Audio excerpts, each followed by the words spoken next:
Bafana b'ikipe ya Arsenal ndetse n'abafana b'ikipe ba Manchester United kuki muhangayikishijwe n'ibiri buze kuva muri uyu mukino, aho kugira ngo mumanze mumenye ibihe bidasanzwe ikipe ya Arsenal ndetse n'ikipe ya Manchester United inshuro byagiye biburana resultat zagiye zivamo bishobora kuza kwisubira ku munsi wa none.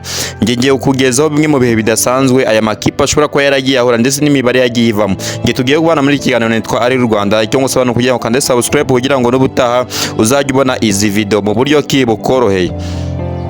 No kuvuga twihuse rero mu imikino myinshi yagiye ahuza amakipe yombi hagati ya Manchester United ndetse n'ikipe ya Arsenal, kuvuga mu marushanwa yose za Super Coupe hariya mu Bwongereza za Premier League. Aya makipe yombi hagati y'ikipe ya Arsenal ndetse n'ikipe ya Manchester United byahuye inshuro 245. Muri izo nshuro rero bahatanye mu marushanwa yose yari mu Bwongereza, ikipe zagiye zigorana cyane mu bihe bikakaye. Gusa muze kwitondera ikipe ya Manchester United kuko yagiye yitwara neza imbere y'ikipe ya Arsenal. No kuva mu mikino 245 iyi kipe ya Manchester United yakinye n'ikipe ya Arsenal, ikipe ya Manchester United yatsinze ikipe ya Arsenal imikino 99 mu mikino 245 yabahuje. Hanyuma ikipe ya Arsenal itsinda Manchester United inshuro cyangwa se imikino 91. No kuvuga ikipe ya Manchester United ishobora kuba irusha Arsenal imikino igera ku 8, ishobora kuba yarayitsinze iyirushaho. Nurumva ni hagati y'imikino 99 iyindi gayitsinda inshuro 91 ariyo kipe ya Arsenal.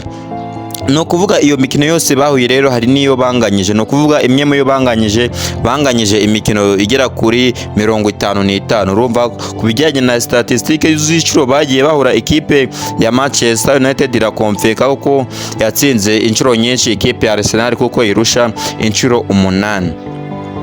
Ikindi kintu wamenya rero mu bihe bidasanzwe aya makipe yigeze agira, ikipe ya Man U ni ikipe yagize ibihe bidasanzwe mu kwitwara neza kuko hari ibihe bitazibagira mu mwaka wa 2011 ikipe ya Manchester United ubwo yari yahuye n'ikipe ya Arsenal, byarangiye ikipe ya Manchester United itsinze ibitego 8-2 ikipe ya Arsenal. Ibyo ni ibihe bidasanzwe rero muba mukwiye kwitondera ku makipe nk'aya ngaya abafitanye amateka nk'ayo ngayo akomeye cyane. Mbere yuko mutangira kureba ngo ikipe ya Arsenal nitwara igikombe, ndabyemera cyane pe, mugiri buze utwara iki gikombe na Liverpool ndetse n'izindi kipe yazikurikiye nka Man U yaje kuba itsinda, mu gihe ikipe ya Arsenal yaba itsinze iyi Manchester United iraza kuba isubijemo amanota 7 kuko Man City yaje kuba yatsinze, mu gihe nanone yatakaza niko ikipe ya Man U yaba irushaho kugenda yegereza Manchester City.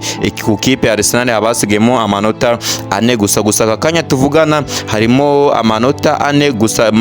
Arsenal yabitsinze hasigaramo amanota 4 gusa. Nukuza kwitega iyi match irabaza kwikomeye mu gihe nanone iyi kipe ya Arsenal yabitsinze Man U ni inzira nziza yerekeza Arsenal ku gikombe iheruka mu myaka itari mike ishize kuko ndakeka igeruka muri za 2003 gikombe cya Premier League.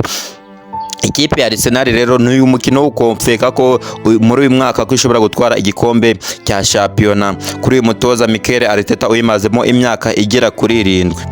Nyuma y'ibyo bintu rero byose twaje kuba tuvuga mu bihe bidasanzwe byabayeho kuba Man U yaratsinze ibitego byinshi Arsenal. Hari igihe abantu bibaza ati se byagiye bigenda uta, si ibyo bitego 8 gusa kuko ikipe ya Man U muri ya mikino 245 yakinye n'ikipe ya Arsenal, ikipe ya Man U yayinjije ibitego 316.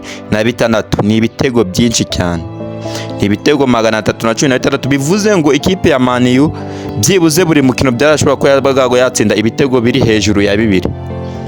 Urumva ikipe ya Man U ni ikipe ishobora Arsenal cyane, mu gihe ikipe ya Arsenal yo yinjije ibitego 298. Tabisubiramo Manchester United yinjije Arsenal mu mikino 245 bakinya yitsinze ibitego 316, mu gihe Arsenal mu mikino 245 yatsinze ikipe ya Man U ibitego 298. Araza kuba ari match ikomeye isobanura irushanwa, mu gihe Man U yaba itsinze rero no kuvuga iraza kuba imeze nkaho yereka Arsenal ko igikombe itari yakijyana kuko nanone Arsenal mu gihe iri buze kuba itsinze iraza gukomfeka. Mbere na mbere ikintu muri buze kwita muri match ni match iri buze kuba ifunguye kuri Manchester United bari buze gukina system ya 4-2-3-1 batakisha Mbeumo, mu gihe ku ruhande rwa Arsenal bari buze kwatakisa Victor Gyökeres cyangwa se Gabriel. Ni match iri buze kuba ikomeye hagati y'amakipe yombi, gusa murebye uko competition imeze mu bihe bidasanzwe amakipe yagiye ahura, ni ikipe ya Manchester United yagiye itsinda ikipe ya Arsenal inshuro nyinshi, gusa bijyanye n'ibya none tuvuye mu byahise buri kipe ifite courage yayo kuko bavuye muri Champions League. Ikipe ya Arsenal itsinze ikipe ikomeye ya Inter Milan, gusa nanone iyo morale bafite na Manchester United ifite morale nyuma yo gutsinda ikipe ya Man City y'umukeba kuri derby.